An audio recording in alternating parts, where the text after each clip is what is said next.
everybody? Welcome back to Guys Night Lab. I'm Jesus Velasquez. I'm Jordan Zachariah. That a boy. And today we're going to talk about the sequel to a movie we reviewed last time. This movie is called Rec 2. Yes. And so Rec 2 is a sequel to Rec.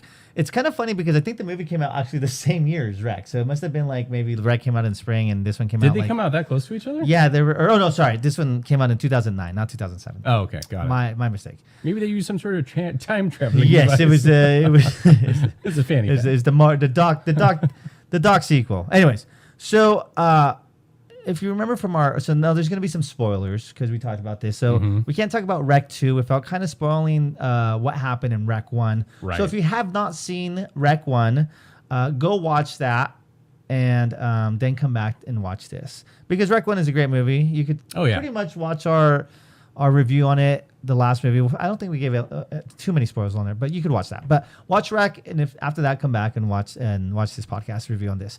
So anyways, spoiler, here we go. So at the end of Rec 1, the newscast, most of them get off. They're all dead, and the firemen and everything. The only one that's left is the lady. Which you see, the spoiler again, kind of just drug out of frame. Yes. In the camera at the end of the first one, you don't know what happens. Yes. So she's dragged out of frame, and that's how the movie ends. So anyways, in Rec 2, just like in the beginning of the first one where it starts in the firehouse, this one starts with a SWAT team. Right. In the back of a SWAT car, and they have like the cameras on the thing, and which is really cool. And so the SWAT team is being called because now they know something's going on. So it's kind of like the time lapse of the first one. So if you think of the first one, when all the thing is going crazy in the first one, that's where we're picking up in Rec 2, where the SWAT team's coming in. Yeah. But by the time the SWAT team gets into the quarantine area, it's pretty much like the end of the first one. It literally picks up right when. So then the SWAT team gets there, and they have this guy with them who's kind of like an advocate, he's presented as this health guy, like he's like there to kind of like CDC and whatever. He's like the guy going there, and so it's kind of awesome because it goes into this idea of the first one where it's like these zombies, and it's kind of this aggression, like I said, 28 weeks later, but probably right in the first act, maybe like 25 minutes into the movie, one of the SWAT team members gets killed by one of the other zombies or whatever. And you find out that this guy, the CDC health guy that went with the SWAT team, that he's not a health guy. He's a priest. Quite a twist. Yes, which totally makes the movie even more crazier because these people that are being turned into these zombies, they're not zombies or... It's not a contagion outbreak. No, they're demons. It's spiritual. It's spiritual. Yeah. They're being turned into the like demons, and that's what makes it crazier. So now all these monsters are literally monsters. Yeah. So, yeah, it's fun. As Seuss mentioned earlier, too, the body cam usage with the SWAT team going in, I think I even mentioned it too when we were watching it last month or whenever that was, where I said, you know what I never realized before? The last time we saw it, as I said, it totally has an Aliens vibe when the Marines are first going into the cave and you see all their helmet cams. And dude, when they start encountering these people that are these infectees, dude, there are some intense scenes. And what's funny is when we're watching it with our buddy Dutz and our other buddy Danza, usually we're all cracking jokes and laughing the whole time and stuff like that and making fun of the movies. This one was dead quiet for most of the movie. Oh, yeah. So just like the first one, as soon as it picks up, which this one gets into it even faster than the first movie, it's relentless. And it has a lot of good scares, a lot of really intense moments.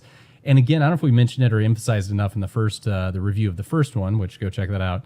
But the apartment complex is small. It's just a straight up and down indoor complex. Very tight. With a staircase going up and down, and that's it. And so maybe it's like 5-6 floors. And that's it.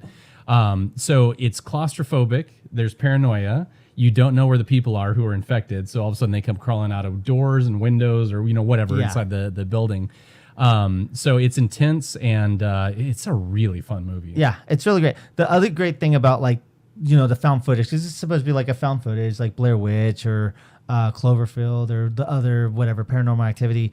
And so like the first one has the news crew. So it's almost like a singular camera or whatever. But this one with the SWAT team, because they have multiple cameras, they have the head cam, which is great, is that they get separated because they're all running from like the zombies. So they all run into different rooms and different floors.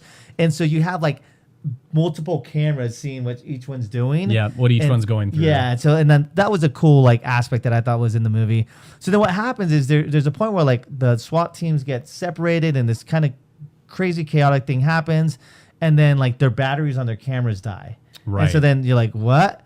And then like another camera turns on, and it's a B story where these kids are outside and they want to break into the apartment complex because to see what's going on. To see what's going on, and it's just like, you know, you're in high school, college, you're looking for something fun to do, and this sounds exciting and eventful, so they try to go in there. But then this guy who's trying to get in with it because his wife is in the apartment complex, he wants to get in too. So they kind of go through the sewers, and I think another, I'm not a fireman or a policeman goes with them, or security or someone goes with them, and so they go into then, and then they're locked in there now, which is like, oops, big mistake. Right.